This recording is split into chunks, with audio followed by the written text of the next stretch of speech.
All right, I'm 4-1 in my last $5.99 daily best plays on BrockPage.com. And the link for that personal bet is in the description section below. It's just $1.99. We're also 5-2 in our last 7 extra daily picks on that very same webpage. And the extra daily pick is just $2.99. And the link for both of those packages is in the description section below. All the picks that I give out on my website are my personal bets, games that I personally have action on. So if you want to see which one of these free YouTube picks on this channel that I'm actually betting on personally, the best way to do that is to sign up for a package on my website at BrockPage.com. And with that, guys, let's go ahead and get into some free picks here today. The Celtics take on the Pelicans, 7 o'clock Eastern tip-off on Saturday, January 29th, 2022. Happy Saturday to you guys. Hopefully you're having a great start to your weekend. Hopefully you're not too hungover from a Friday night. But anyway, guys, Boston is -5 with the total at 213.5. Now, Boston lost 3 out of their last 5, and they've struggled a bit on the road this season. Having said that, though, they've still played some really good defense when traveling this year. They're allowing only 106 points a game away from home. And they're currently in the top 3 in road defensive field goal percentage. Now, offensively, Jason Tatum scoring 25 points a game, along with 8 boards and 3 assists. Meanwhile, Jaylen Brown, he's scoring over 24 points a night himself, along with 6 rebounds and 3 assists as well. And speaking of rebounds, the Celtics are in the top 3 in the country in offensive boards on the road. They're taking on a Pelicans team who has a losing record at home. And they may be going to work here today without their leading scorers, Brandon Ingram and Jonas Valanciunas. Both of those guys are listed as questionable. Meanwhile, Graham and Murphy, they're also listed as questionable to play. And I'll tell you this much, even when they're mostly healthy, the Pelicans are currently dead last in the NBA in defending the 3-ball. They're also in the bottom 5 in defensive field goal percentage as well. So we're seeing some significant, issues here on this Pelicans defense. Now, total-wise, the Pels went 70% to the under in their last 10 ball games. Meanwhile, Boston saw their last 3 straight fall under the line themselves. 14-10 to the under when traveling this year. I'm going to lean toward Boston -5 and the under 213.5. Next contest, it is going to be Pacers versus the Mavericks, 7 o'clock Eastern start time. Dallas is -10 with the total at 216.5. Now, the Mavs have lost 2 out of their last 4, and they've actually had some issues offensively this year. Having said that, though, they still got the W in 7 out of their last 10, and they're actually winning 63% of their contests at home this year. And speaking of home games, the Mavs are allowing only 101 points a game at the American Airlines Center. These guys have been really good defensively. Now, scoring-wise, Luka Doncic is averaging over 25 points a game, along with 8 rebounds and 8 assists. Meanwhile, Kristaps Porzingis, he's scoring nearly 20 points a game himself, along with 7 boards and a couple assists as well. Now, they're taking on a Pacer team who lost 7 out of their last 10 themselves. And they're actually still going to work here today without their leading scorer, Malcolm Brogdon. That has certainly been devastating to their offensive production. Now, Duarte and Batazzi, they are both listed as questionable as well.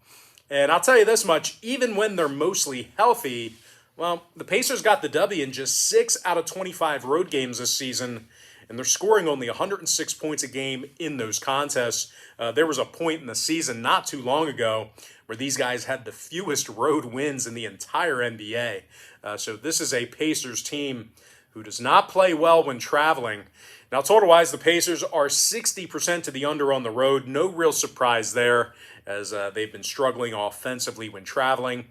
Meanwhile, Dallas on the other side, they are currently 20-4 to the under on their home court. I'm going to lean toward Dallas -10 and the under 216.5. Next matchup, it is going to be Kings versus the Sixers, 7:30 Eastern tip-off. Philadelphia is -10.5 with the total at 221. The Philadelphia is on a 3-game winning streak, and they also got the W in 7 out of their last 10. Now, Philly's played some really tough defense this season. They're in the top 10 in guarding the three ball, and they're also allowing just 104 points a game at the Wells Fargo Center. These guys are doing a real nice job on the defensive end of the court. Now, scoring-wise, Joel Embiid, he's averaging nearly 29 points a night, along with double-digit rebounds. Meanwhile, Tyrese Maxey, he's drilling just about 41% of his three balls himself. They're taking on a struggling Sacramento team who lost their last 5 straight. And they also dropped 8 out of their last 10. Not a whole lot of wins here recently for this team. Now, the Kings are currently winning just 27% of their road games, and they're allowing more points per contest away from home than any other team in the NBA. Now, injury-wise, Fox and Metu are questionable for Sacramento. Meanwhile, for Philly, on the other side of things, Milton is still out. Curry is questionable. When it comes to the total on this one, 3 out of Philly's last 5 got over the line. And those were overs against the likes of New Orleans, San Antonio, and Orlando. Meanwhile, the Kings are 13-9 to the over when they travel themselves. I'm going to lean toward Philadelphia minus 10.5 and the over 221. Next ball game, it is going to be Raptors versus the Heat, 8 o'clock Eastern tip-off. Miami's minus 5 with the total at 208.5.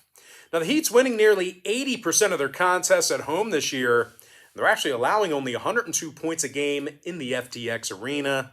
The Heat's also the best defensive rebounding team in the game right now. They lead the NBA in defensive boards. Now, scoring-wise, Jimmy Butler, he's averaging 21.5 points a game, along with 6 boards and 6 assists. Meanwhile, Tyler Hero, he's averaging 20.5 points a night himself, along with 4 boards and nearly 40% shooting from three-land. He's been pretty good shooting the ball from downtown. And of course, speaking of three-pointers, the Heat currently leads the entire NBA in offensive three-point percentage. They're taking on a Raptors team who actually struggles defending the three ball themselves. Toronto's currently in the bottom 10 in defensive three-point percentage. The Raptors also lost 6 out of their last 9 ball games, and they currently have a losing record away from home. So this is a team that's kind of struggled in their road trips. Now, injury-wise, Birch is still out. Van Fleet is questionable. Meanwhile, for Miami, Lowry and Opala are both questionable for them. When it comes to the total in this one, Miami saw their last 4 straight get over the posted number, 61% to the over for the entire season. Meanwhile, Toronto saw overs recently with Charlotte and Portland. I'm going to lean toward Miami minus 5 and the over 208.5. Next contest, it is going to be Wizards versus the Grizzlies, 8 o'clock Eastern start time. Memphis is minus 5.5, totals 228. Now, the Grizzlies are on a 2-game winning streak, and they also got the W in 7 out of their last 10. Memphis has also played quite well at the FedEx Forum this season. They're currently 18-9 straight up in front of their home fans, and they're leading the entire NBA in offensive rebounding. Ja Morant's averaging over 6 rebounds a game. He's also scoring 25 points a night. Meanwhile, Desmond Bane, he's drilling 42% of his 3 balls. Now, Memphis currently finds themselves in the top 5 in home scoring. These guys have had little problem getting to the basket. Now, defensively, on the other end of the court, they've been pretty good there as well. They're actually in the top 5 in defensive boards per game. So these guys very tough underneath the basket. They're taking on a Washington team who lost their last 4 straight, and they failed to cover in 10 out of their last 11. This is one of the worst covering teams in the NBA right now. Now, the Wizards are also in the bottom 3 in shooting the 3 ball, and they're scoring only 105 points a night on the road. Now, injury-wise, Washington is relatively healthy at the moment. Meanwhile, for Memphis, Brooks, Jones, and Anderson, they are all still out indefinitely for them.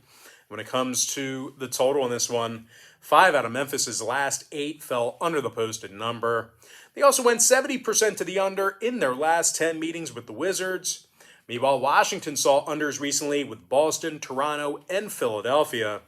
I'm going to lean toward Memphis minus 5.5 and the under 228. And with that, guys, we're going to jump into our next and final matchup of the show. It is going to be Nets versus the Warriors, 8:30 Eastern tip-off. Golden State's minus 7, totals 230.5. Golden State is currently on a 4-game winning streak, and they've actually done a terrific job defensively this season. Having said that, though, they did fail to cover in 3 out of their last 5. And they also went just 40% against the spread in their last 10. So even though these guys have been playing well, we're starting to see those numbers, those lines adjust to that, and they're getting more and more difficult to cover. Now, the Warriors failed to cover against the likes of Utah, Houston, and Indiana recently. That's a Utah team who's struggling right now. And, of course, that's a Houston and Indiana team who's just not very good. And surprisingly, this is hard to believe, but Golden State is struggling from the foul line this year. They're currently in the bottom 10 in offensive free throw percentage. And one more thing, when it comes to head-to-head meetings, Golden State actually failed to cover in 7 out of their last 10 games with Brooklyn. So if you're into historical trends, it's actually favoring the Nets with regard to covering the point spread. And of course, speaking of the Nets, they're currently the best scoring road team in the NBA. The Nets also lead the league in road three-point percentage. And they're making nearly 50% of their field goals when traveling. Kyrie Irving scoring over 23 points a game on the road this season, 4 rebounds, 5 assists. Meanwhile, James Harden, he's scoring 23 points a game himself, along with 8 boards and double-digit assists as well. Now, the Nets are also leading the entire NBA in offensive free throw percentage on the road. Meanwhile, defensively on the other end of the court, not a lot of people talking about this, but they are actually first in the NBA in guarding the 3-ball away from home. These guys have played really good defensively when traveling. Now, injury-wise, Harris, Millsap, and Durant, they are all still out. Meanwhile, for Golden State, Jellicoe is questionable. Iguodala is out for them. Now, total-wise, Golden State's 18-9 to the under at the Chase Center this season. They also went 80% to the under in their last 10 against Brooklyn. Meanwhile, the Nets, on the other side of things, they saw unders recently with San Antonio, Cleveland, and the Lakers. I'm going to lean toward Brooklyn +7 and the under 230.5. And with that, guys, we're going to jump into our quick pick recap. Powered to you by my website at brockpage.com, where we are currently 4-1 in our last 5 $1.99 daily best plays. I like Boston -5 under 213.5. Dallas -10 under 216 and a hook. Philadelphia -10.5 over 221. Miami -5 over 208.5. Memphis -5.5 under 228. And before I give you my next and final free pick for the video, one final reminder that we are also 5-2 in our last 7 extra daily picks on brockpage.com as well. I'm going to lean toward Brooklyn +7 and the under 230.5. And with that, guys, that's going to do it for me. Don't forget to check me out on brockpage.com. Now, real important, guys, I got to remind you of this. I know typically my job is to sell you packages, but actually I'm going to do the opposite right now because I have to remind you that we utilize the Patreon platform on my website. Patreon bills you the day you sign up and then the first of every month following that. So if you do end up deciding to get a package here today, you're going to get billed today, the day you sign up, and then you're going to get billed again on February 1st if you continue to opt in. It's just the way they do their billing cycle. I have no control over it. So once again, they bill you the day you sign up and then the first of every month following that. So if you do end up getting a package here today, you're going to get access to those picks for a couple of days, but then you're going to get billed again on February 1st. So I always tell folks in every single video, the earlier in the month you sign up, the better. So guys, if you're thinking about pulling the trigger and maybe signing up for a package, you may want to wait just for a couple days until February 1st to do that. But if you do want to get a package today, if you're just like, hey, I got to get on this hot streak, just keep in mind that board members get access to every single pick that I give out on that website, right? You get access to every single bet that I make. So, at an average of 5 picks a day, you're still going to end up getting 15 picks minimum by the end of the month if you do sign up today for the board member tier. And actually, we have 6 premium bets going off here today. We got a lot of action, kind of like the roulette wheel, man. We're just spreading it all around. It's going to be a fun day, and we got games starting early. So it certainly isn't the worst value if you sign up today. Like I said, I encourage people to sign up at the beginning of the month. But if you sign up for the board member tier, you're still going to get a ton of picks between now and February 1st. So a lot of options for you. But anyway, guys, regardless of all that, I got to thank you for joining me right here on YouTube. I really hope you enjoyed all this great free content, all this great free information. And with that said, guys, happy Saturday to you. Best of luck to you. And I look forward to seeing you later on today on my website at brockpage.com.